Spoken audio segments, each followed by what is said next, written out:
Hai, Assalamualaikum geng. Okey, ni ada satu vacuum Samsung lah. Owner cakap pakai ada bau hangit lah.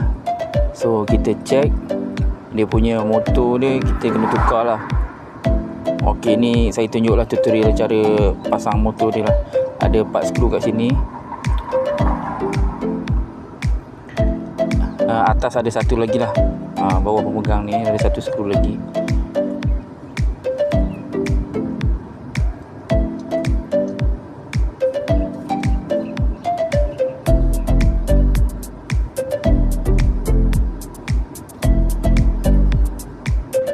Okey, lepas tu kita angkatlah dia punya cover ni.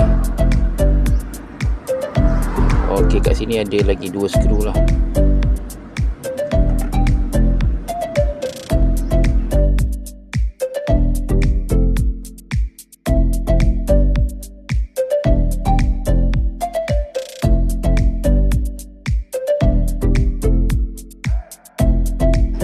Okey, kat bawah cover ni ada lagi 2 skru lah. Orang buka dia punya skru ni, nanti akan nampak motor dia lah.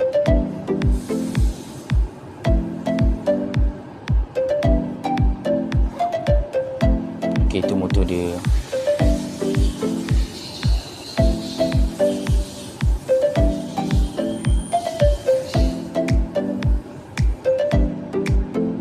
So kita dah ganti dia punya motor.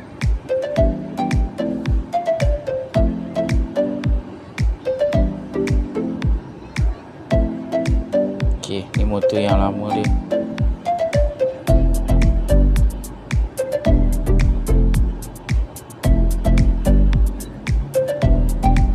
Okey, korang cuma pindahkan balik lah.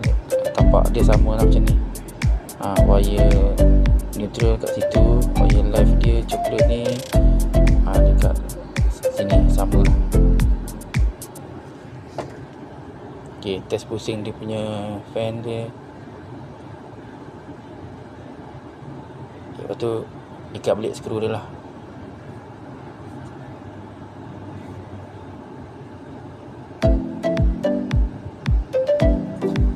Ni button on off dia.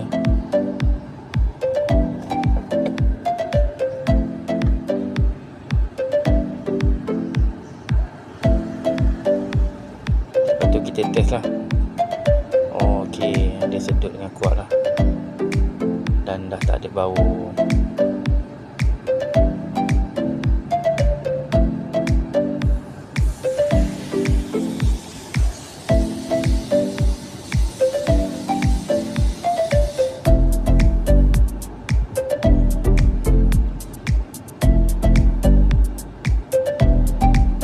Nanti lepas korang pakai, jangan lupa servis lah dia punya ni, abu-abu dia ni. Ni span dia. Ni contoh lah, saya dah servis lah, dia punya dah bersih lah. Okey, sekian lah perkongsian dari saya. Jemput subscribe geng.